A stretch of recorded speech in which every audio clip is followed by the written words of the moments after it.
올해 들어 가장 강력한 태풍이 북상하고 있습니다. 최대 초속 50에서 60m의 강한 바람을 동반하고 있으며 이미 제주 지역이 영향을 받고 있습니다. 내일 오후부터 서해안으로 북상할 걸로 보이는데 한반도가 태풍의 오른쪽에 위치해 있어 큰 피해가 우려됩니다. 코로나19 신규 확진자가 280명 늘었습니다. 수도권 상승세가 꺾였다는 관측과 전국 확산에 폭풍 전야라는 전망이 엇갈리고 있습니다. 자세히 알아봅니다. 내일부터 수도권의 모든 유치원과 초중고교 수업이 원격으로 전환됩니다. 수능을 앞둔 고3은 제외됐지만 교육 분야에서는 사실상 거리두기 3단계로 강화된 셈입니다. 2차 재난지원금의 지급 방식을 놓고 정치권이 격돌하고 있습니다. 윤희숙 미래통합당 의원은 재난지원금은 구제수단이라며 선별지급을 주장했습니다.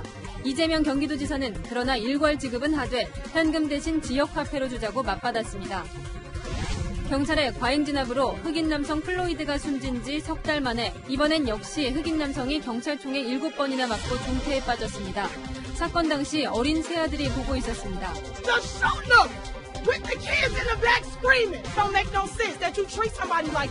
또다시 항의 시위가 일어났고 주 방위군이 투입됐습니다. 멧돼지를 잡기 위해 설치한 전기 울타리에 30대 여성이 감전돼 숨졌습니다. 경찰은 안전기준을 준수했는지 조사 중입니다.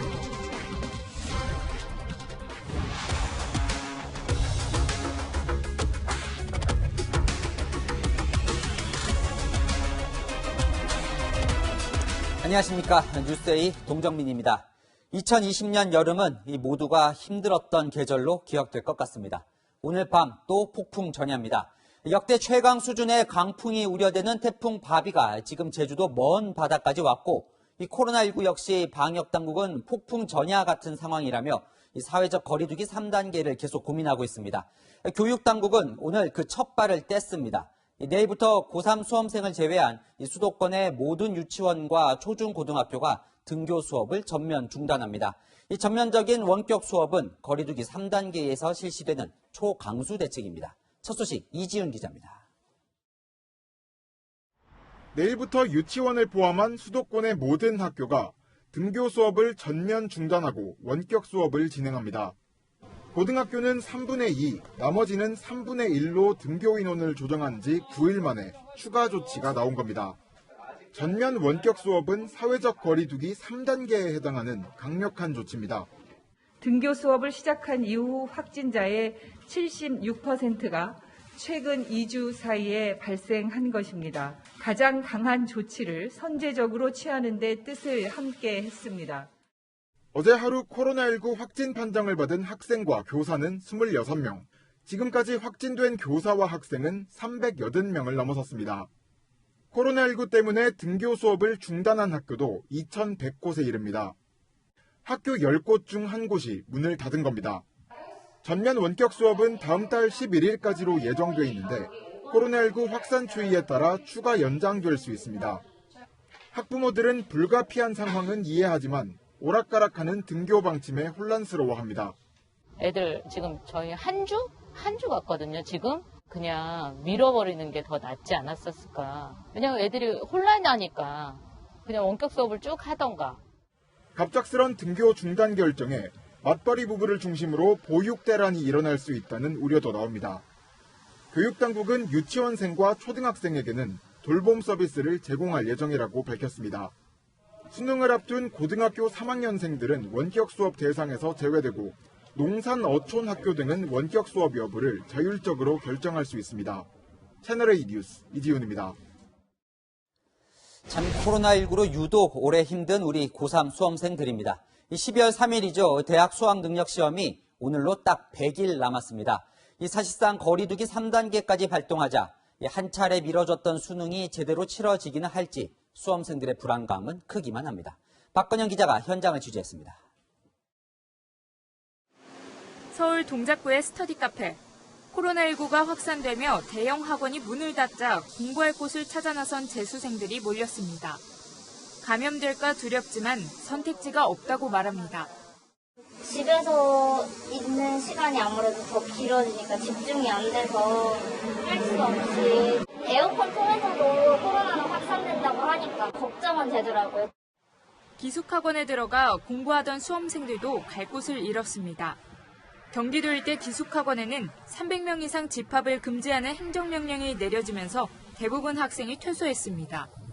일부 학부모들은 외부와 차단된 기숙학원이 더 안전하다며 행정명령에 반발하고 있습니다. 기숙학원 퇴소를 철회하라는 청와대 국민청원에는 10,000명 넘게 동의했습니다.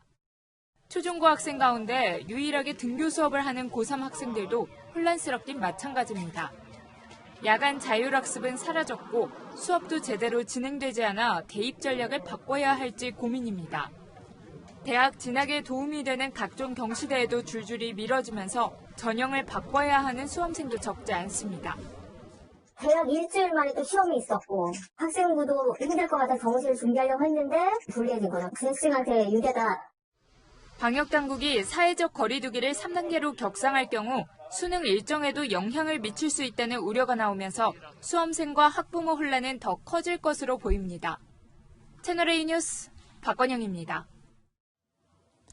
지금부터는 코로나19 상황 짚어보겠습니다. 오늘 하루 늘어난 확진자 수는 280명입니다. 어제 200명대로 줄었을 때는 이 주말에 검사 건수가 작아서라는 분석이 많았는데 오늘도 200명대에 머물자 일부 전문가 집단은 확산세가 정점을 지나 한풀 꺾였다는 분석을 내놨습니다. 하지만 이 방역당국 생각은 다릅니다. 김단비 기자입니다. 코로나19 확진자는 어제 하루 280명이 추가됐습니다. 해외 유입을 제외한 국내 발생 확진자는 264명으로 대부분 수도권에서 발생했습니다. 전날 266명이 추가된 데 이어 이틀 연속 200명대를 기록하고 있습니다. 숫자로만 보면 400명을 육박하던 지난 주말보다 다소 줄었는데 이를 두고 전문가 집단과 방역당국의 해석이 다소 차이가 있었습니다.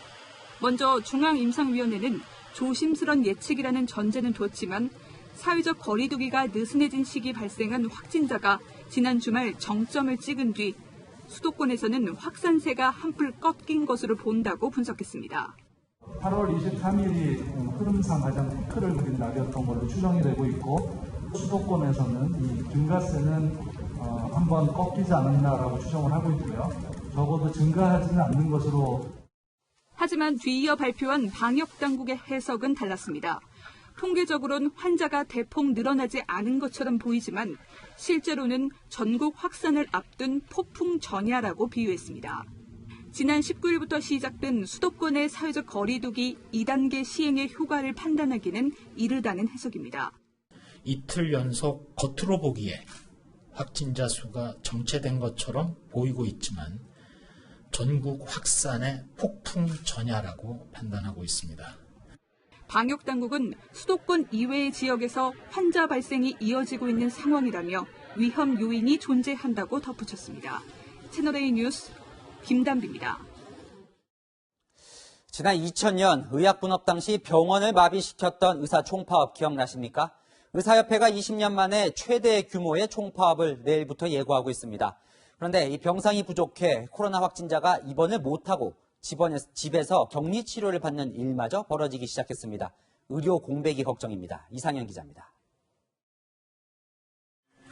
방역당국이 집계한 코로나19 중환자 병상은 어제 기준 341개. 그중 바로 입원이 가능한 병상 수는 56개였습니다. 하지만 수도권 확진자를 증상별로 분류해 병상 배정을 하는 수도권 공동대응단은 남은 중환자 병상이 7개뿐이라고 밝혔습니다. 방역당국이 말한 수치의 8분의 1 수준입니다. 이 7개의 수준은 인력이 공급되어 있어서 언제든 환자 진료가 가능한 수준의 가용 병상이라고 보시면 되겠습니다. 또 닷새 뒤에는 코로나 중환자가 120명 가까이 늘어날 걸로 보고 있다며 수도권 상급 종합병원에 요청해 모자란 병상 52개를 비워뒀다고 덧붙였습니다. 대한중환자의학회도 기자회견을 열고 코로나19 중환자 치료가 가능한 병원을 거점 병원으로 지정하는 등 실질적인 대책이 필요하다고 지적했습니다. 전국 확진자도 증가하면서 지역 병상도 비상입니다. 원주에서 하루 16명이 확진됐지만 강원도에 남은 병상이 8개에 불과해 확진자들이 자가격리하는 상황이 벌어졌습니다. 병상이 환자 확진보다는 더 적은 건 맞습니다. 이런 가운데 의대 정원 확대안에 반대하는 대한의사협회가 내일부터 사흘간 총파업을 벌입니다. 전공의, 전임의에 이어 동네 의원들까지 가세하면서 의료 공백이 우려되는 상황입니다. 채널A 뉴스 이상현입니다. 지상파 SBS 그리고 삼성전자, GS건설, SK 등 네로라 하는 대기업에서 코로나 확진자가 잇따라 발생하고 있습니다. 이 대부분 재택근무로 돌아섰습니다. 황규락 기자입니다. GS건설 본사가 자리 잡고 있는 건물. 어제 본사 직원이 코로나19 확진 판정을 받으면서 문을 닫았습니다. 들어갈 수가 없습니다. 방역 때문에 지금 중지하는 거고. 이 회사 본사가 내일까지 임시 폐쇄에 들어가면서 필수 인력을 제외한 전 직원은 재택근무를 시작했습니다. GS건설 관계자는 100여 명의 비상대책반을 꾸려 서울 옥인동의 남촌 리더십 센터 등에서 업무를 이어가고 있다고 밝혔습니다. GS건설 건물 맞은편에 있는 이 SK그룹 본사도 문을 닫았습니다. 이 소속 직원이 코로나19 확진 판정을 받으면서 건물이 임시 폐쇄된 겁니다. 앞서 SK는 재택근무 체제를 도입하고 직원들의 층별 이동을 금지하기도 했습니다. SK그룹 관계자는 전부터 대부분 재택근무를 실시하고 있어서 접촉자가 많지 않을 것이라고 밝혔습니다. 쿠팡도 재택근무 중이던 직원이 코로나19 확진 판정을 받으면서 본사 건물을 닫았고, 삼성전자 기흥 캠퍼스에서도 확진자가 발생해 일부 건물을 폐쇄하기도 했습니다. 우리 기업의 해외 공장도 예외는 아닙니다. LG전자의 인도네시아 TV 공장에서는 전체 직원의 3분의 1 수준인 200여 명이 확진 판정을 받아 오는 30일까지 공장을 폐쇄하고 생산을 중단합니다. SBS 서울 목동사옥에서도 코로나19 확진자가 발생했습니다. 코로나19 재확산에 각 기업들은 회의와 회식을 자제하고 필수 인력을 제외하고 재택근무에 들어가는 등 비상 대응에 나서고 있습니다. 채널A 뉴스 황규락입니다. 어제부터 서울시에서는 실내와 실외 모두 마스크를 착용하는 것이 의무화됐습니다. 문제는 밖에서 담배를 피울 때입니다. 거리에서 흡연하는 사람들은 마스크를 벗을 수밖에 없는데 흡연 장소가 또 밀집된 경우가 많아서 감염에 취약할 수 있습니다. 김민곤 기자가 돌아봤습니다. 마스크를 턱에 걸치거나 아예 착용하지 않은 사람들이 거리에서 담배를 피웁니다. 옆으로는 보행자도 지나다닙니다. 담배 연기를 내뿜을 때는 연기와 함께 침방울이 섞여 나옵니다. 만약 코로나19 바이러스 보균자가 담배를 피운다면 공기를 통해 바이러스가 전파될 가능성도 있는 겁니다. 연기 속에 더 작은 에어로졸 형태의 바이러스가 나올 수 있기 때문에 더 감염력이 높고, 비흡연자들은 불안하다고 말합니다. 코로나 때문에 많이 걱정되고 될 수 있으면 피해서 다니는 편이에요. 다른 사람들도 좀 생각해 줬으면 좋겠어요. 흡연자도 걱정되는 건 마찬가지지만 흡연구역이 부족해 어쩔 수 없다는 입장입니다. 흡연자들이 쓸 데가 많이 없어지는 확실하잖아요. 흡연구역도 이렇게 많지도 않고 많이 불편하죠. 야외에 설치된 흡연 부스도 안전하지만은 않습니다. 실외 흡연 부스는 이렇게 출입구가 뚫려 있어 완전히 밀폐된 공간은 아닙니다. 하지만 공간이 좁아 흡연자들이 몰리면 거리두기는 지켜지기 어렵습니다. 21제곱미터, 약 6.3평 되는 흡연 부스에는 10명 넘는 흡연자들이 다닥다닥 붙어 있기도 했습니다. 스페인 일부 지방 자치단체에서는 야외 흡연을 전면 금지했고, 우리나라에서도 경기 수원시가 실내 흡연실 폐쇄를 강력 권고했습니다. 하지만 정부 차원의 별도 대책이 없어 길거리 흡연이 코로나 방역의 사각지대가 되고 있다는 지적이 나옵니다. 채널A 뉴스 김민곤입니다. 네, 마스크 전면 의무화까지 지켜야 할 방역 수칙이 너무 많아져서 헷갈리는 부분도 많으실 겁니다. 이다혜 기자와 짚어보겠습니다. 네, 이틀째죠. 이제 카페나 식당에서도 먹거나 마실 때를 제외하고는 마스크를 벗지 말라는 건데 좀 힘드신 분들도 있을 것 같아요. 이다혜 기자가 오늘 돌아봤다고요? 네, 오늘 서울 도심에 있는 커피 전문점 모습을 보겠습니다. 네. 일부 마스크를 벗고 있거나 턱에만 걸친 사람들이 눈에 띄는데요. 네. 아직 계도 기간이고 10월 13일부터 10만 원의 과태료가 부과되기 때문에 제지하는 사람이 없습니다. 당장 실효성이 떨어질 수밖에 없는 상황입니다. 네, 실내는 그렇다 하더라도 서울시 같은 경우는 실외에서도 무조건 쓰라고 했어요. 그러면 정말 밖에 걸어 다닐 때도 항상 써야 되는 건가요? 네, 일단 마스크 착용을 실내뿐만 아니라 실외까지 의무화한 지역을 보겠습니다. 네. 서울과 경기 등 전국 12개의 시도인데요.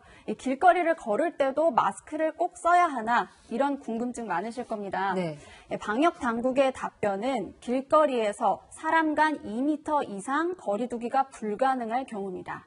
하지만 구체적인 상황을 제시하지 않았고 상시 착용 여부도 지자체 판단에 맡긴다고 해서 여전히 혼란스럽습니다. 네. 서울처럼 인구 밀도가 높은 대도시에선 이 2m 거리 두기도 쉽지 않죠. 과태료를 물지 않기 위해서가 아니라 개인의 안전을 위해서 마스크를 쓴다고 생각하는 게 좋겠습니다.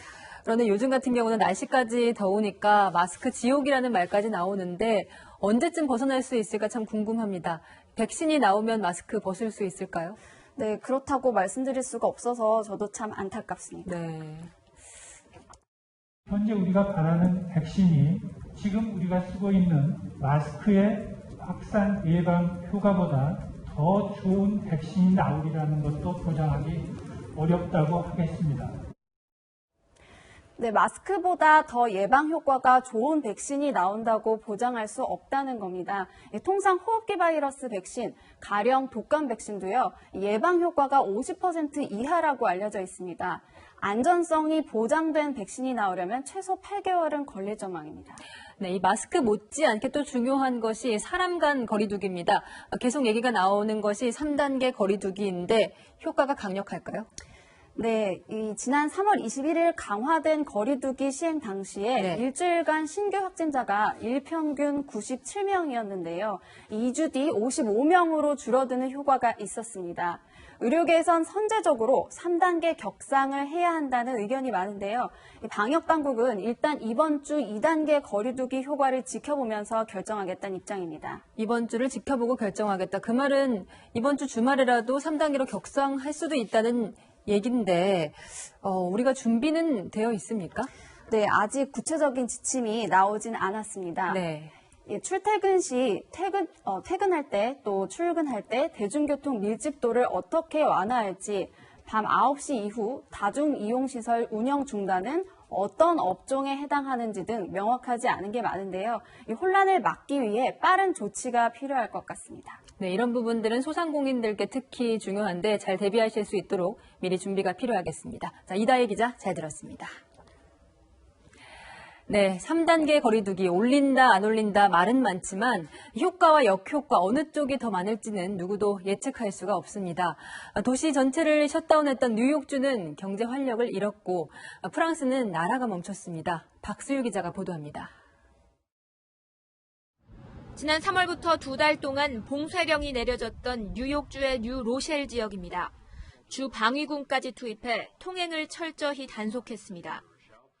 It is a dramatic action, but it is the largest cluster in the country, and this is literally a matter of life and death.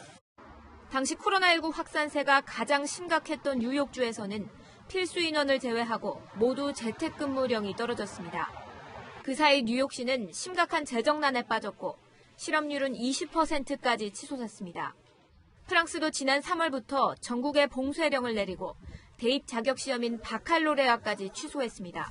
하지만 6월부터 봉쇄령은 순차적으로 해제되고 휴가철 이동이 늘면서 신규 확진자 수는 다시 하루 5,000명까지 늘었습니다.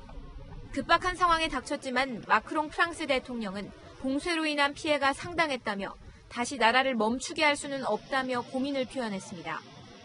국내 1차 대유행 당시 2단계 거리두기 조치로 사실상 도시가 멈췄던 대구 역시 자영업자 신용카드 매출이 반토막 났습니다.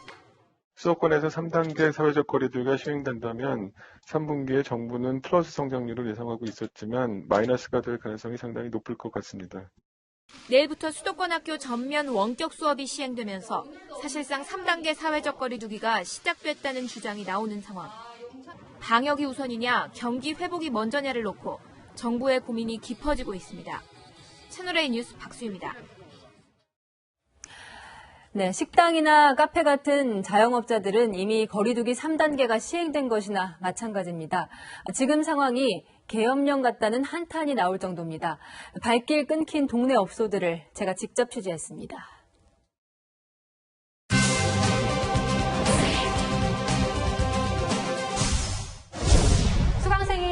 이상인 서울의 학원입니다. 사회적 거리두기 2단계가 시행되면서 이렇게 휴원을 했습니다. 수강생들이 주로 많이 이용할 지하 식당도 뷔페이기 때문에 이렇게 문을 닫았습니다.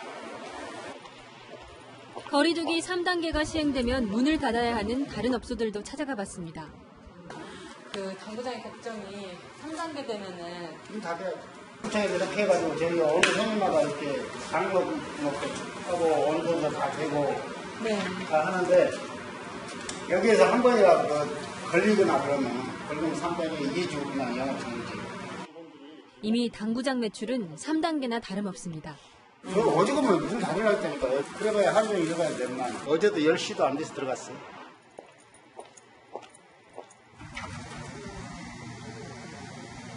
여기는 아예 닫았어요. 3단계 거리두고 하기도 전에 4단계, 5단계는 돼. 그전부터도 장사가 안 돼가지고 또 이렇게 손님 없는데 뭐. 거리두기 3단계. 원칙대로라면 카페도 문을 닫아야 합니다. 카페는 대부분 목돈도 있으니까 월세도 비싸고 임대도 많이 해야 되는데 지원받을 수 있는 방법은 없고. 진작에 테이크아웃 할 수 있게 해줬어야 됐을 것 같아. 안일하게 그냥 편하게 앉아서 드시라도 막 쓰려고. 저희가 저렇게 안내문도 붙여놔도 다들 마스크를 그냥 쓰시고. 기업들이 재택근무를 늘리며 주변 식당들도 사실상 휴업 상태입니다. 아예 없어요. 며칠이라고 볼 게 없어요. 너무 심각해요. 이번 주로 예를 들면 한 어느 정도 오신가요? 아예 없어요. 아예? 은행 손님들이 항상 은행 손님들이요? 매일 오는 손님. 그런 분들이 재택근무를 하면은 영향이 다. 그럼 우리는 뭐 가격이 크지. 우리 닫아야 돼. 닫는 게 나아야. 월세는 비싸고. 지금 이제 우수도에 원이 앉아있는 거니까 지금 보시다시피 사람이 하나도 안 보여. 3단계 거리두기로 가면 거의 계엄령이다 이렇게 봐야 돼. 꼼짝 마라. 그럼 신호지. 소상공인은 죽어요. 차라리 모든 업종을 대상으로 강력한 3단계를 실시하자는 자영업자도 있습니다. 사람 모이는 곳에 확진자가 발생하는 거잖아요. 몇몇 업체만, 몇몇 자영업자 분야들만 힘든 상황이 유지되는 게 아니라 깔끔하게 전 국민이 종식시키는 게 낫다고 봅니다. 이제는 또 계속 되잖아요. 더 사람 많이 가져서 빨리 한 번에 그냥 다 같이 잡고 다시 시작하는 게 훨씬 여인선이 간다였습니다. 이런 어려운 일 때문에 정치권에서는 재난지원금 논란이 있는데요. 이 생계가 힘들어진 실직자와 실업 걱정이 없는 재택근무자가 같은 생계 지원을 받는 게 맞는가? 윤희숙 미래통합당 의원이 전 국민에게 재난지원금을 지급하자는 이재명 경기지사와 정면으로 맞붙었습니다. 이 지사는 재난지원금은 구제수단이 아니라 경기 부양수단이라고 맞받았습니다. 강병규 기자입니다. 나는 임차인입니다라는 발언으로 화제를 모았던 윤희숙 미래통합당 의원이 재난지원금 선별 지급을 주장하고 나섰습니다. 자신의 SNS에 재난지원금은 경기 부양이 아닌 구제를 목표로 해야 한다며 경기 부양을 위한 전국민 지급을 주장하는 이재명 경기지사를 겨냥했습니다. 현금을 지급해 경기를 부양하기 위해서는 소비가 연쇄적으로 일어나야 하는데 사회적 거리두기를 하는 지금은 소비 연결고리가 끊겨 효과를 보기 어렵다는 겁니다. 그러면서 생계와 일자리에 직격탄을 맞은 사람들에게 구제 성격으로 생계지원금을 선별적으로 지급해야 한다고 강조했습니다. 그러자 이재명 경기지사는 1차 재난지원금 지급으로 2분기 소비 지출이 2.7% 증가하는 등 전국민 지급 효과는 확실히 있었다고 반박했습니다. 특히 기한이 정해진 지역화폐로 지급하면 소비 촉진으로 이어질 수 있다고 강조했습니다. 하지만 정부의 생각은 달랐습니다. 저희가 판단컨대는 실질적으로 소비로 이어진다는 거는 실질적인 정책 효과는 저희가 내부적으로 추산컨대는 한 3분의 1 정도 수준으로 그렇게 판단을 하고 있습니다. 1차 재난지원금의 소비 효과가 기대에 못 미쳤다는 평가였습니다.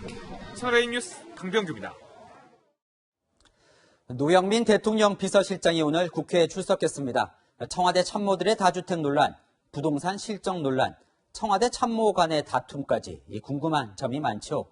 야당이 몰아붙이자 노 실장도 함께 언성을 높였습니다. 강재 기자입니다.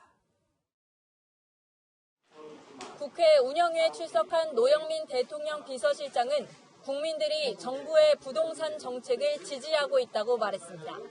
정부가 내놓은 여러 가지 안정화 정책에 대해서 국민들 다수가 그 정책에 대해서 현재 지지하고 있다고 생각합니다. 청와대 비서관급 이상 참모들의 다주택 문제도 이번 달 말까지 해소될 거라고 강조했습니다. 김정재 미래통합당 의원이 서울 아파트값 상승을 지적하면서 차분했던 회의 분위기가 바뀌었습니다. 서울 전체로 따진다면 한 10억 정도 될 것 같습니다. 왜 모른 척 하십니까? 뭐합니까? 여기서 장난한다는 거예요, 지금? 지금 장난한다는 게 무슨 말입니까? 아니, 실장님? 지금 무슨 말씀을 그렇게 하십니까? 10억 넘는 거 아시면서 모른 척 하시지 이 자리에서 마십시오. 지금 제가 장난합니까? 노 실장의 서울 반포 아파트 가격 상승에 대한 질의 답변 과정에서는 고성이 오갔습니다. 그 아파트 가격이 올랐으면 우리 정권에서 올랐습니까? MB 정권 때 안 올랐고 박근혜 정권 때 안 올랐습니까? 제 아파트 거기 MB 정권 때도 올랐습니다. 노 실장님. 청와대 다주택 참모들의 아파트 처분 지시와 관련해 김조원 전 민정수석과 다퉜는지를 두고는 진실 공방이 벌어지기도 했습니다. 싸운 적 없습니다. 싸우신 적은 없습니다. 기록이 남습니다. 언쟁을 하신 적은 있지만 싸우신 적은 없습니다. 언쟁자는 다툴쟁자인 거 아시죠? 말다툼. 일부 여당 의원들은 청와대 참모들에게 극존칭을 썼다가 김태년 운영위원장으로부터 적절치 않다는 지적을 받았습니다. 채널A 뉴스 강지혜입니다. 광화문 집회가 열렸던 지난 15일 인근에서 열린 민노총 집회에서도 확진자가 나오자 미래통합당이 반격에 나섰습니다. 이번엔 정부와 민주당이 민노총 집회와 선을 긋는 모습입니다. 최수연 기자입니다. 미래통합당이 반격에 나섰습니다. 민노총 집회 관련자도 확진자가 하나 나왔습니다만은 이를 감춘 채 이 한 명조차도 광화문 집회로 넘김으로써 은폐하려고 했던 상황이 드러나서 경악을 금치 못하고 있습니다. 이종배 미래통합당 의원은 민노총은 기자회견이라고 하지만 2,000명이 모여 율동과 구호를 외쳤다며 집회임을 강조했습니다. 그러자 정부와 민주당은 민노총 집회에 대해 선긋기를 시작했습니다. 김태년 민주당 원내대표는 민주노총 집회 참가자들도 전원 진단검사를 받도록 강력히 권고한다고 밝혔습니다. 어제 민노총 확진자에 대해 확인된 게 없다고 했던 정세균 국무총리는 태도를 바꿨습니다. 확인된 게 없다는 말씀. 저는 그 내용에 대해서는 사실은 정확하게 잘 모릅니다. 청와대는 민노총 집회 참석자를 광화문 집회 참석자로 분류한 것에 대해 지명을 잘못 언급했을 뿐이라고 해명했습니다. 그것은 아마 그 종각을 광화문으로 잘못해서 아마 그렇게. 그러면서 광화문 집회를 허용한 법원을 비판하고 나섰습니다. 사법당국도 책상에 앉아서만 그럴 것이 아니라 같이 국민과 같이 협조를 할 때는 협조를 해야 되지 않느냐 하는 사태를 좀 안이하게 판단한 거 아니냐 하는 그런 상당히 저로서도 유감입니다. 정세균 국무총리도 신고한 내용과 집회가 다르게 진행될 거라는 건 웬만한 사람이면 판단할 수 있었는데 법원이 놓쳤다며 유감을 표명했습니다. 채널A 뉴스 최수연입니다. 광화문 집회에 참가했다가 확진 판정을 받고 병원에서 격리 치료 중인 이들이 병원 안에서 연일 유튜브 방송을 하고 있어 논란입니다. 이 방송 내용도 부정확하지만 방송을 하는 것 그 자체가 부적절하다는 지적이 나옵니다. 우영계 기자입니다. 주옥순 엄마부대 대표가 코로나 확진 후 5일째 병원에서 인터넷 방송을 진행했습니다. 기자들이나 예린들이 전화가 왔어요. 대표님 왜 그 역학조사에 거부를 하느냐. 저 거부한 게 하나도 없거든요. 하지만 가평보건소는 주 대표가 역학조사를 거부하고 있다며 경찰 고발 방침을 밝힌 바 있습니다. 폐렴 증세 때문에 음압병실로 옮긴 차명진 전 의원과 전화통화도 나눕니다. 시설에 대한 불만을 드러냅니다. 아직 못 받으셨어요? 여기가 병원의 시설도 좋고 의사 선생님도 되게 친절하게 잘 해주시더라고요. 주 대표는 차 전 의원과의 통화 도중 기침을 계속하더니 확인되지 않은 얘기를 꺼냅니다.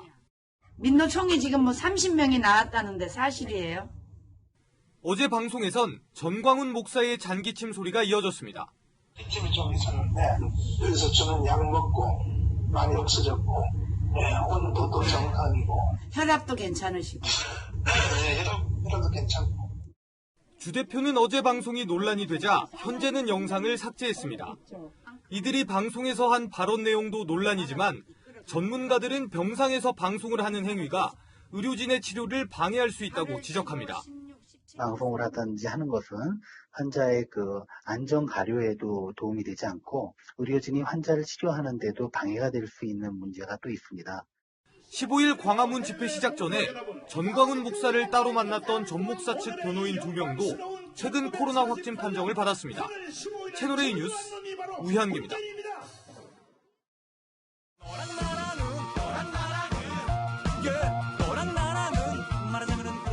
여랑야랑 시작합니다. 정치부 이동은 기자 나와 있습니다. 첫 번째 주제 보겠습니다. 네. 꽝 대신 다. 네. 어디서 나온 말인가요? 오늘 국회 예산결산 특별위원회에서 나왔습니다. 누가 꽝이고 누가 닭인지 영상으로 확인해 보시죠. 제 첫 질의가 감사원장 대상이었는데 자리 이속하셔가지고. 외통부 장관님 지금 어디 계세요? 제 양해를 구한 다음에 이석하시든지 또 부정하시든지 했으면 좋겠습니다. 위원장님, 제가 한 말씀 드리겠는데요. 꽁 대신 닭이 있으니까 좀 웬만하시면 좀 너그럽게 살펴주시면 고맙겠습니다. 그러니까 장관들이 꽁이고 네. 이 총리가 닭이군요. 그렇습니다. 네, 그런데 이 회의를 왜 이렇게 겹치게 잡은 겁니까? 원칙적으로는 각 상임위에서 결산 심사를 마치고 나면 예결위가 열려서 전체를 심사합니다. 하지만 늘 국회 일정이 미뤄져서 막판에 몰아서 하다 보니까 상임위와 예결위가 동시에 열리는 상황이 발생하는 겁니다. 일정이 겹치면 관례상 예결위에 먼저 가서 양해를 구하고 상임위에 참석한다고 합니다. 그렇군요. 이 제때 처리했으면 이런 일이 없었을 텐데요. 그렇죠. 자, 다음 주제 보겠습니다. 네. 흑서 대 백서. 이거 네. 재밌는 현상인데 네. 얼마 전에 조국 전 장관 지지자들이 후원금을 모아서 조국 백서를 만들어내자 네. 그에 맞서서 흑서가 나왔어요. 네, 진중권 전 동양대 교수와 서민 기생충 박사 등 진보 진영 인사 5명이 조국 백서를 반박하는 흑서를 오는 28일 출간합니다. 사전 구매를 받고 있는데 정치사회 분야에서 백서가 베스트셀러 1위, 흑서가 2위를 기록하고 있습니다. 네, 이 경쟁이 치열하군요. 네. 네, 자, 내용이 궁금한데 간단히 소개를 좀 해주시죠. 신동아에서 미리 입수한 흑서를 한번 살펴봤는데요. 조국 전 장관 자녀의 입시 비리 의혹에 대해서 흑서는 교육을 통해 자신의 학벌과 노동시장의 지위를 세습하기 위해 몸부림친 것이라고 지적했습니다. 반면 백서는 교육제도 탓을 했는데요. 조 전 장관이 자녀의 인턴 활동에 관여했다 하더라도 한국의 교육 풍토에서 도덕적 비난의 대상조차 아니다라며 조 전 장관을 감쌌습니다. 그리고 조 전 장관의 지지자들에 대한 평가도 있었다면서요? 그렇습니다. 흑서는 검찰 조사를 받으러 온 조국 전 장관의 차를 닦아주는 모습을 보면 박사모들은 참 순진했구나 하는 생각이 들 정도라고 꼬집었습니다. 물론 백서는 다르게 평가했겠죠? 그렇습니다. 백서는 서초동 촛불 집회가 조 전 장관에게도 큰 힘이 되었다는 점에서 작은 위안을 얻었다고 자평했습니다. 이것도 한번 보죠. 이 사모펀드에 대해서도 평가가 극과 극이에요. 네, 조국 흑서는 조국 가족이 사모펀드에 가입했고 조카가 사모펀드를 운용하고 국책사업에 투자를 했다는 사실은 충격적이었다라고 적었습니다. 반면 백서는 재테크와 관련해서는 투자에 안목이 있는 친인척이나 지인, 하다못해 은행 창구 직원의 도움이라도 받는 게 상식이라고 감쌌습니다. 네, 보는 시각이 이렇게 다른데 워낙 파장이 컸던 사건이니 한번 되돌아볼 필요는 있어 보입니다. 지금까지 여랑야랑이었습니다. 자, 지금부터는 엄청난 강풍과 함께 북상 중인 태풍 바비 소식 전해드립니다. 하필이면 이 태풍 바비의 피해 예상 경로에 섬진강 주변이 들어있습니다. 이 기록적인 장마 폭우 피해 이후 간신히 전기와 수도 정도만 복구한 주민들은 최대 300mm의 폭우가 또 예상되자 바짝 긴장하고 있습니다. 홍진우 기자가 가봤습니다.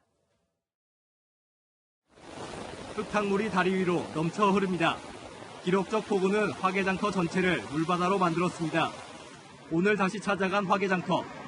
가득 찼던 흙탕물은 빠져나갔지만 거리 곳곳엔 수마가 핥힌 흔적이 선명합니다. 팔 물건이 없는 상점은 장사를 재개할 엄두를 못 냅니다. 복구 작업은 더디기만 한데 강풍과 많은 비를 동반한 태풍이 북상한다는 소식에 주민들은 다시 한번 물난리의 공포를 떠올립니다.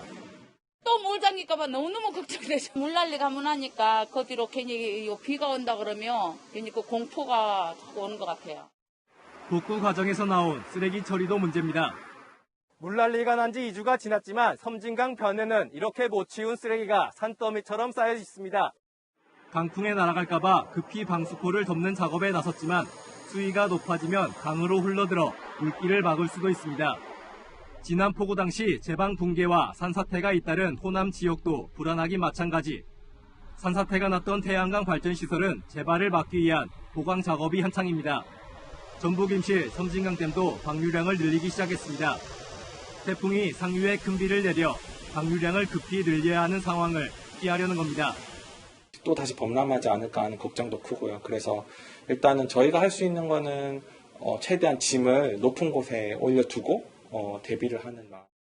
용호남 주민들은 태풍 바비가 큰 피해 없이 지나가 주기만을 고대하고 있습니다.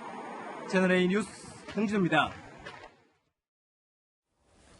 방금 전해드린 대로 긴 장마의 아픔이 가시기도 전에 태풍이 찾아왔습니다. 이미 영향권 안에 들어가기 시작했는데요. 기상센터 연결해 남혜정 기상캐스터와 살펴보겠습니다. 자, 지금 이 시각 이 태풍은 어디쯤 와 있습니까? 네, 현재 8호 태풍 바비는 제주도 서귀포 남서쪽 400km 부근 바다에서 한반도를 향해서 북상 중입니다. 지금은 시속 12km로 느리게 올라오고 있는데요. 지금 보시는 사진은 오늘 오후 제주의 모습입니다. 마치 태풍 전야처럼 먹구름이 가득한 모습입니다. 수온이 높은 바다를 지나고 있기 때문에 오늘 밤 사이에는 더욱 강한 태풍으로 발달하겠고요. 수도권 지역은 목요일 새벽부터 아침 사이가 가장 큰 고비가 될 걸로 보여집니다.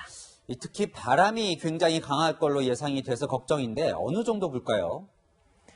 내일 오후부터 밤 사이 서해안과 전라도 서해안을 중심으로는 초속 40에서 60m에 달하는 강풍이 몰아치겠고요. 서울 등 서쪽 지방에도 초속 35m 이상의 강한 바람이 예상됩니다. 잠시 실험 영상을 보시면 위력이 실감 나실 텐데요. 지금 보시는 영상은 초속 30m의 영상입니다. 눈을 똑바로 뜨고 앞으로 걸어가기 어려운 정도고요. 이 정도면 허술한 옥의 외장재가 떨어져 나갈 수도 있는 정도입니다. 초속 40m 영상 바로 보시죠. 한눈에 보기에도 제대로 서 있기가 힘든 수준입니다. 시속으로 따지면 140km인데요. 바로 프로야구 투수가 던지는 공과 비슷한 속도입니다.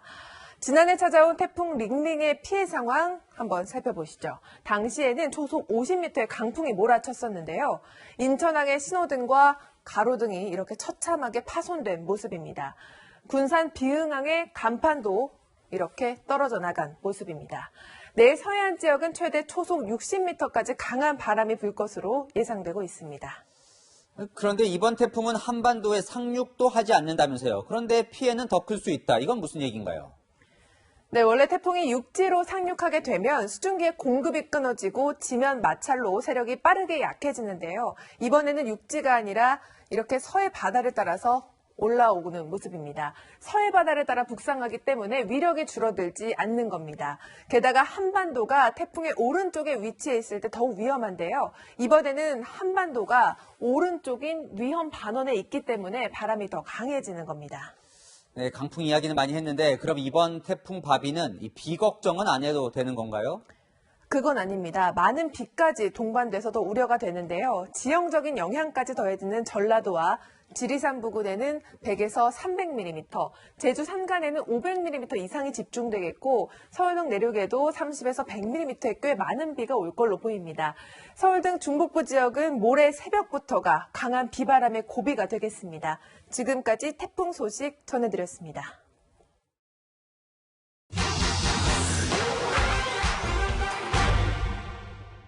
40만 짚어드리는 팩트맨입니다. 한밤중 방역복을 입은 경찰이 수색에 나섭니다. 자가격리 중 사라진 60대 남성을 찾는 건데 이 남성이 발견된 장소 해장국집이었습니다. 격리 중 무단히 탄한 사람들 이유도 다양합니다. 잠깐 나간 건데. 최근 이들에 대한 법원 판결이 속속 나오고 있는데요. 아주 잠깐 딱 한 번 지침을 어겼을 때 어떤 처벌을 받을까요? 확인해봅니다. 지난 4월부터 감염병 예방법이 처벌이 강화되면서 자가격리 위반 시에 1년 이하 징역이나 1,000만 원 이하의 벌금을 물을 수가 있습니다. 자가격리 위반이 단 한 번이었다면 형사처벌 피할 수 있을까요? 그렇지 않습니다. 지난 4월 자가격리 중이던 30대가 담배를 피우려고 주거지에서 벗어나 아파트 지하주차장에 내려간 사실이 발각됐는데요. 자가격리 해제를 단 하루 남겨놓고 있었지만 벌금 200만 원을 선고받았습니다. 집 앞 사람이 없는 곳을 다녀왔다면 어떨까요?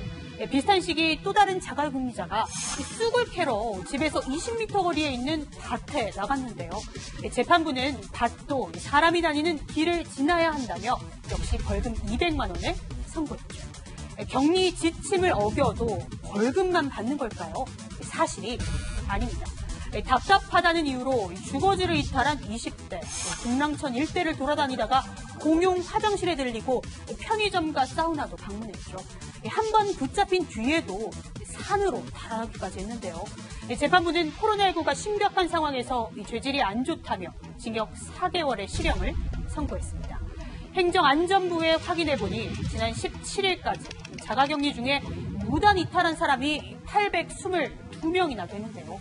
단 한 번 이탈했어도 무관용 원칙에 따라 고발 조치될 수 있습니다. 이 밖에도 궁금한 점은 팩트맨 많은 분이 바랍니다. 자, 왜 하필 지금일까요? 서울시가 지하철과 버스 요금 인상 방안을 논의했던 것으로 드러났습니다. 최종 결정된 건 아니지만 코로나로 힘든 와중에 교통비까지 오를까 걱정입니다. 장하연 기자입니다. 서울시와 서울시의회가 논의한 대중교통 요금 인상안은 크게 세 가지입니다. 현재 지하철 기본 요금은 1,250원, 버스는 1,200원인데 적게는 200원에서 많게는 300원까지 올리는 겁니다. 또 기본 구간에 5km씩 더 갈 때마다 100원씩 붙는 추가 요금을 200원으로 올리는 방안도 검토됐습니다. 2015년 이후 버스와 지하철 요금이 동결된 데다 올해는 코로나19 여파로 적자폭이 커질 것으로 보이자 인상 논의가 시작된 겁니다.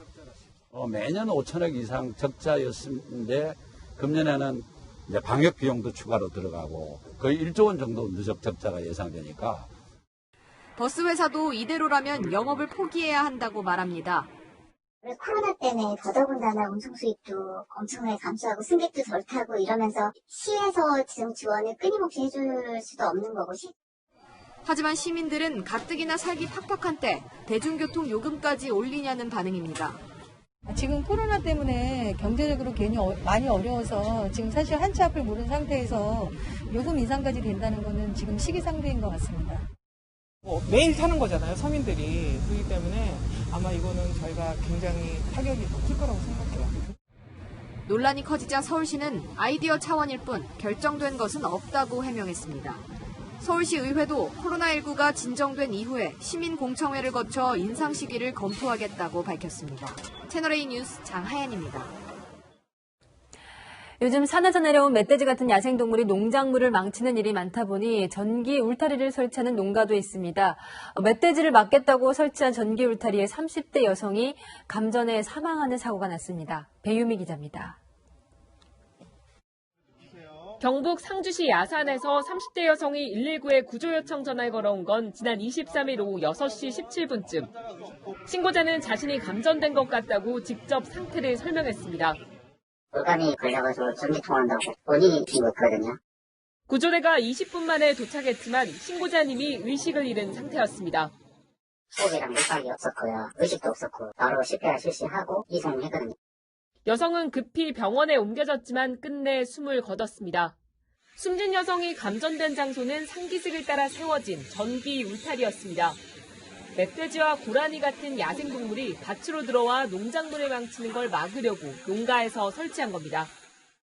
사고 당시 울타리에는 전기가 흐르고 있었는데요. 전압이 220볼트인 일반 가정용 콘센트에 연결된 상태였습니다.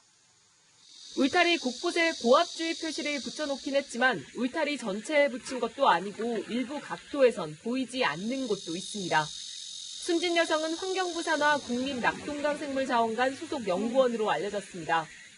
경찰은 곤충과 식물 등을 조사할 목적으로 이 산을 찾았다가 산길을 내려가는 과정에서 전기 울타리와 접촉한 걸로 추정하고 있습니다. 경찰은 전기 울타리가 무단 설치됐거나 감전사고 위험을 막아주는 전류 조절 장치가 있는지 등을 조사 중입니다. 채널A 뉴스 배윤입니다. 경찰이 오거돈 전 부산시장을 여직원 성추행 혐의로 검찰에 넘겼습니다. 수사한 지 넉 달이나 됐는데 총선에 영향을 주려 했는지 등 다른 핵심 의혹은 밝히지 못했습니다. 배영진 기자입니다. 여직원 성추행 의혹으로 시장직에서 물러난 오거돈 전 부산시장. 5분 정도의 짧은 면담 과정에서 불필요한 신체 접촉을 하였습니다. 이후 종족을 감췄다 거제시의 펜션에서 목격됐습니다. 오 시장님 언제까지 여기 계실 거예요? 불구속 상태로 오 전 시장을 조사해온 경찰은 기소 의견으로 사건을 검찰에 넘겼습니다. 수사 시작 4개월 만에 결론입니다. 오 전 시장이 받아온 혐의는 6가지. 하지만 올해 4월 집무실에서 여직원을 성추행한 것 말고는 모두 증거가 없다는 결론이 났습니다. 지난해 다른 여직원을 성추행한 혐의도 인정되지 않는다는 게 경찰 설명입니다. 오 전 시장이 시장직 사퇴 시기를 4.15 총선 뒤로 조율해 선거 결과에 영향을 줬다는 혐의는 이번 경찰 수사에선 밝혀내지 못했습니다. 오 전 시장과 측근들을 조사하고 8,000건 넘는 통화 내용을 확인했지만 사퇴 전후 청와대나 여당 측과 연락한 기록은 없었다는 게 경찰의 설명입니다. 경찰 관계자는 저인망식으로 밑바닥부터 수사했지만 증거나 증언이 없었다고 밝혔습니다. 오 시장이 인정한 것 외에 다른 핵심 의혹 규명을 미진했다는 지적이 나옵니다. 피해 여직원 측은 검찰은 재수사를 핑계로 기소를 미루지 말라며 빨리 재판에 넘겨달라고 요구했습니다. 채널A 뉴스 배영진입니다. 홍콩에서 코로나19 완치 판정을 받은 30대 환자가 다시 감염되는 사례가 학계에 처음 보고됐습니다. 변종 코로나 바이러스에 재감염된 거라 더 불안합니다. 성혜란 특파원이 보도합니다. 지난 3월 말 코로나19에 감염됐던 33살 홍콩인 A씨가 지난 15일 코로나19 재확진 판정을 받았습니다. 4월 중순 완치 판정을 받고 퇴원한 A씨는 지난 8월 영국을 거쳐 스페인을 여행한 뒤 다시 홍콩으로 돌아왔는데 공항에서 실시한 검사에서 또 양성 결과가 나온 겁니다. 연구진은 1차 확진 당시 검출된 바이러스와 비교했더니 이번엔 유전자 염기 서열이 달랐다며 다른 유전자의 코로나19 바이러스에 감염된 최초 사례라고 주장했습니다. 그동안 국내를 비롯한 여러 국가에서 몸 안에 일부 남아있던 바이러스가 다시 반응하는 재활성화로 추정한 사례들과는 다른 것으로 보고 있습니다. 격리해제되고 굉장히 짧은 시간에 다시 양성이 확인됐기 때문에 재감염보다는 재활성화가 됐다라고 보고 있습니다. 연구진은 면역을 얻은 효과가 수개월에 그칠 수 있고 인류는 이제 감기처럼 코로나19와 함께 살아야 할 수 있다고 경고했습니다. 두 번째 감염된 환자에게 별다른 증상이 없는 점에 주목하는 감염병 학자는 면역 반응이 긍정적으로 작용한 사례라고 평가했습니다. 재감염 사례가 있을 수 있다고 생각은 하고 있었는데 실제 확인된 거니까 백신이라든지 이런 효과에 영향을 줄 수 있는 그런 내용인지도 밝혀내야 될 것 같습니다. 세계보건기구 WHO는 환자 1명의 사례를 근거로 섣불리 결론을 내리지 않아야 한다고 경고했습니다. 베이징에서 채널A 뉴스 성혜란입니다. 미국에서 흑인이 백인 경찰의 총에 맞아 중태에 빠졌습니다. 어린 새 아들이 보는 앞이었습니다. 분노한 시민들의 시위가 또 커지고 있습니다. 윤수민 특파원입니다. 경찰을 향해 벽돌과 화염병까지 던지는 시위대. 치솟는 화염 속에 차량 수십 대가 새까맣게 그을렸고 성난 시위대의 목표물이 된 법원 앞 차량들은 뼈대만 남았습니다. 백인 경찰이 비무장 상태인 흑인 남성 제이콥 블레이크에게 7발을 쏘는 장면이 SNS를 통해 확산되면서 시민들의 분노가 타오르고 있습니다. 사건 당시 차 안에는 어린 새 아들이 타고 있었습니다. We just shooting them with the kids in the back screaming. That don't make no sense that you treat somebody like that. 블레이크는 즉시 병원으로 옮겨졌으나 중태에 빠졌습니다. 특히 경찰이 총기를 사용한 이유를 명확하게 밝히지 못하면서 논란은 커지고 있습니다. That's what we do. Hands up, don't shoot. But does it matter? No, because it doesn't get there. We still get shot. 시위가 폭력 양상으로 번지자 당국은 통행금지령을 내리고 125명의 주방위군을 배치했습니다. 조 바이든 민주당 대선 후보는 미국의 영혼이 총을 맞은 날이라며 인종차별을 시급한 과제로 언급했습니다. 반면 트럼프 대통령의 장남은 블레이크의 범죄 전력을 들춰내는 평론가의 글을 공유해 시위의 의미를 깎아내렸습니다. 지난 5월 조지 플로이드 사태 이후 또다시 경찰의 비무장 흑인 총격이 발생하면서 미 전역으로 인종차별 시위가 확산될 조짐입니다. 미국 캘리포니아에서 채널A 뉴스 윤수민입니다. 미국 공화당은 전당대회를 열어 트럼프 대통령을 대선 후보로 확정했습니다. 첫날부터 깜짝 등장한 트럼프, 4년더를 외치는 사람들 앞에서 12년을 이야기했습니다. 워싱턴에서 김정한 특파원입니다. 공화당이 트럼프 대통령을 후보로 확정한 전당대회 첫날. 주인공은 마지막 날 등장하는 관례를 깨고 트럼프는 성조기에 둘러싸인 연단에 깜짝 등장했습니다.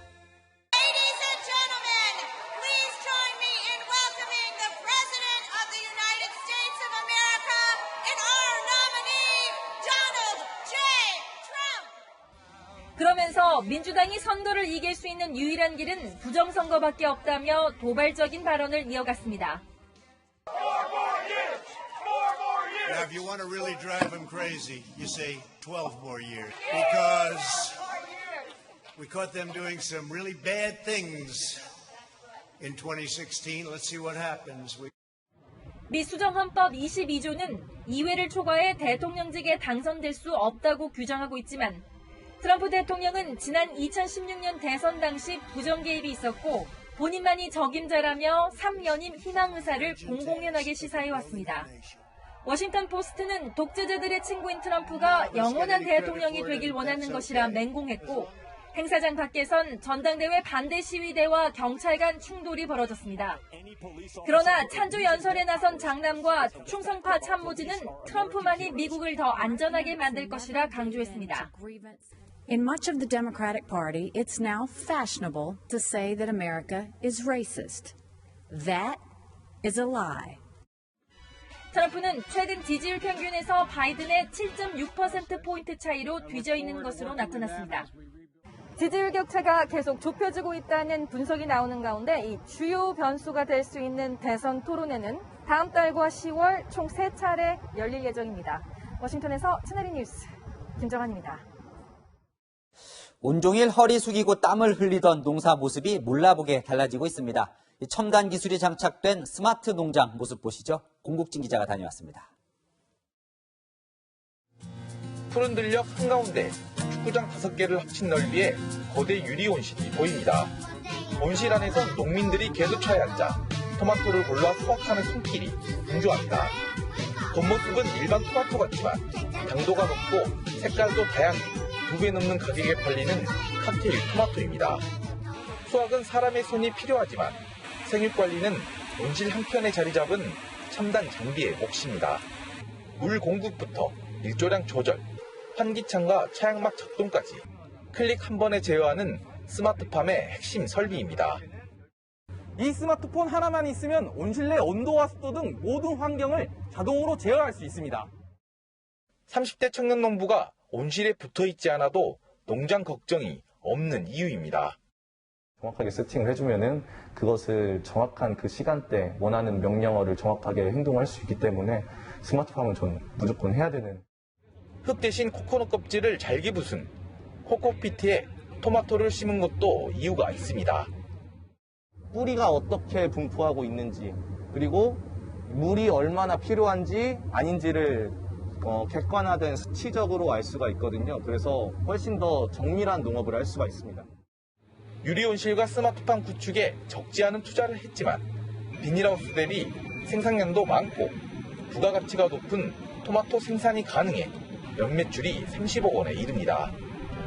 청년 농부의 집념과 첨단 기술이 일궈낸 스마트팜에선 토마토와 농촌의 내일이 함께 익어갑니다. 채널A 뉴스 공국진입니다.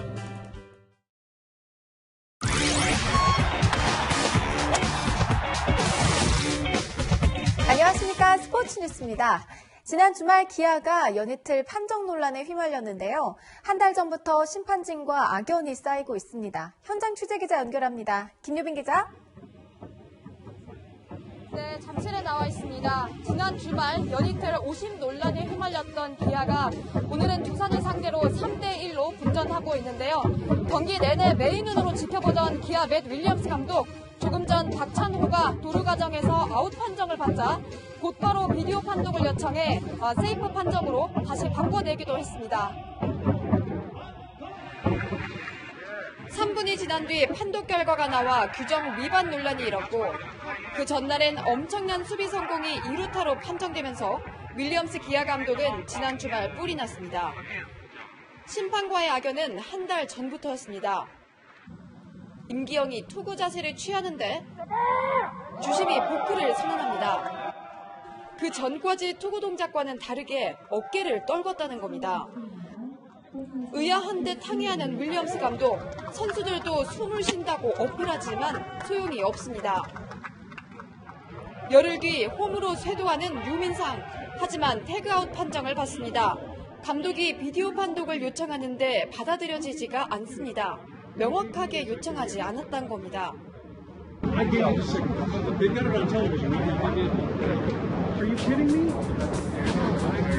의아한 판정들을 한 심판들은 공교롭게도 이번 오심 논란을 일으킨 심판조였습니다. 유독 특정 심판조와의 악연이 반복된 겁니다. Everybody's human. Everybody makes mistakes. But we have as much desire to win as anybody else. 살얼음판을 걷는 순위 경쟁 속에 판정 논란까지 겪으며 윌리엄스 감독은 쉽지 않은 부임 첫 해를 보내고 있습니다. 지금까지 잠실에서 채널A 뉴스 김유빈입니다. 8호 태풍 바비는 현재 서귀포 남남서쪽 부근 해상에서 느리게 북서진하고 있습니다. 내일 오후에는 제주 서쪽 해상을 지나서 내일 밤 사이에는 서해상을 따라서 올라오겠고요. 목요일 새벽에는 북한 황해도 부근 연안에 상륙하겠습니다. 30도 안팎의 고수온 해역을 지나기 때문에 더 강하게 발달할 걸로 보여집니다. 내일과 모레 한반도가 직접 영향권에 들 걸로 전망되면서 보시는 것처럼 전 권역이 내일 오후와 밤을 기점으로 태풍 예비특보가 발효됐습니다. 전국적으로 강한 비바람에 내일까지는 폭염까지 기승을 부리는 만큼 날씨 상황을 수시로 확인해 주시기 바랍니다. 날씨였습니다.